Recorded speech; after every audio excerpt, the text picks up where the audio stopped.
আমি এটাও একটা ভিডিও দেখছিলাম কি ওখানকার আর্মির পার্সোনাল এক্স আর্মি কি আর্মি কারেন্ট ওরা বলছে কি আমরা কলকাতা দখল করে নেব, ভারত দখল করে নেব। তো এরকম হঠাৎ কি হয়ে গেল বাংলাদেশে কি পুরো অ্যান্টি ইন্ডিয়া অ্যান্টি মাইনরিটিজ কথাগুলো উঠছে। তো এটা তো এটা তো আমার পাশে সমাধান নেই কি কেন হয়েছে কেন হচ্ছে, কিন্তু এটাই আমরা বলবো কি যদি এরকম কিছু হয় বাংলাদেশের মানুষের জন্যও যারা এটা করছে ওরাও কালকে দুঃখ পাবে, যেটা বাংলাদেশের পরিস্থিতি তৈরি হয়ে যাবে। আমরা তো দেখছি কি আফগানিস্তান পাকিস্তানে কি অবস্থা রয়েছে।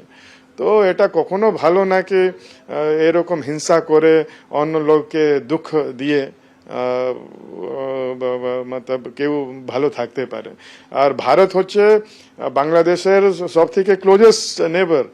বাংলাদেশ ভারত দেখবেন বাংলাদেশকে এরকম যেরকম মা বাচ্চাকে কোখে নিয়ে রাখে ওই রকম বাংলাদেশ আছে। আর বাংলাদেশ ওয়েস্ট বেঙ্গলে কত ভালো সম্পর্ক ছিল এ পর্যন্ত। ওখান থেকে লোক আসে, মানুষ আছে, চিকিৎসার জন্য লোক আসে। তো এত যখন সম্পর্ক আছে এটা যদি সব নষ্ট হয়ে যায় তাহলে তো ওখানকার যারা প্রতিবাদ করছে ওদেরও তো এফেক্ট হবে না। এদিকে শুধু বাংলাদেশের অবসরপ্রাপ্ত সেনাকর্তারা নন, এবার যুদ্ধজিগির বিএনপি নেতার। এবার বাংলা, বিহার, উড়িষ্যাকে দাবি করে বসলেন বিএনপির যুগ্ম মহাসচিব রেজভীর। বাংলাদেশ নাকি সর্বোচ্চ প্রযুক্তি ব্যবহার করে, দাবি বিএনপি নেতার। জল, স্থল, আকাশপথে দিল্লিকে রুখতে প্রস্তুত বাংলাদেশ, দাবি রুহুল কবির রিজভীর। বিদেশ সচিব পর্যায়ের বৈঠকের আগের দিন উস্কানি বিএনপি নেতার।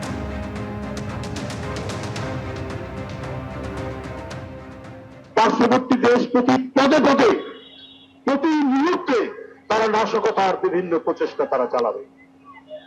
তাদের অভ্যুত্থানের পর্যায়ে তারা চট্টগ্রামকে ভারতের অংশ বলে দাবি করবে বলেছে। এই পরিমাণ তাদের অভ্যুত্থ গেছে। তো আমরা আমাদের মিলিত শক্তি, তারুণ্যের শক্তি নিয়ে আমরা এটাই বলবো যে ঠিক আছে, তোমরা যদি চট্টগ্রাম দাবি করবে কি কারণে, তোমরা যদি ওইটা দাবি করতে পারো তাহলে আমরাও দাবি করব আমাদের নবাব সিরাজউদ্দৌলার বাংলা, বিহার, উড়িষ্যা ফেরত দাও আমাদেরকে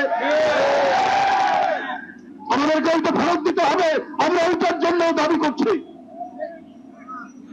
এই সমস্ত ফাঁপা এবং ফাঁকা আওয়াজ দিয়ে কিছু হবে না। আমরা একেবারে নিরানন্দ নই, অবলম্বনহীন নই। আমরা বাংলাদেশের মানুষ, আমরা সর্বোচ্চ প্রযুক্তি ব্যবহার করতে জানি। আমরা আমাদের দেশকে রক্ষা করার জন্য আকাশ, পাতাল, ভূমি, পানি প্রত্যেকটি জায়গায় আমাদের যে শক্তি, আমাদের যে সশস্ত্র বাহিনীর, আইনসঙ্গত বাহিনীর যে শক্তি, সে শক্তিও কিন্তু কম নয়।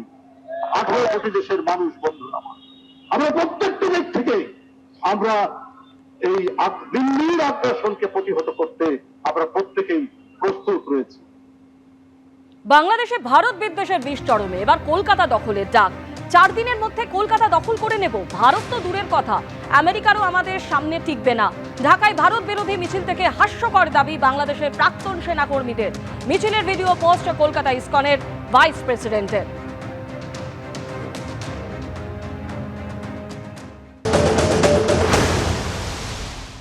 মোদীজি, অমিতজি এবং রাজনাথ সিংজি, আপনারা বাংলাদেশ সেনাবাহিনী যেটা দেখেছেন 72 সালের সেই সেনাবাহিনী এখন আর নাই।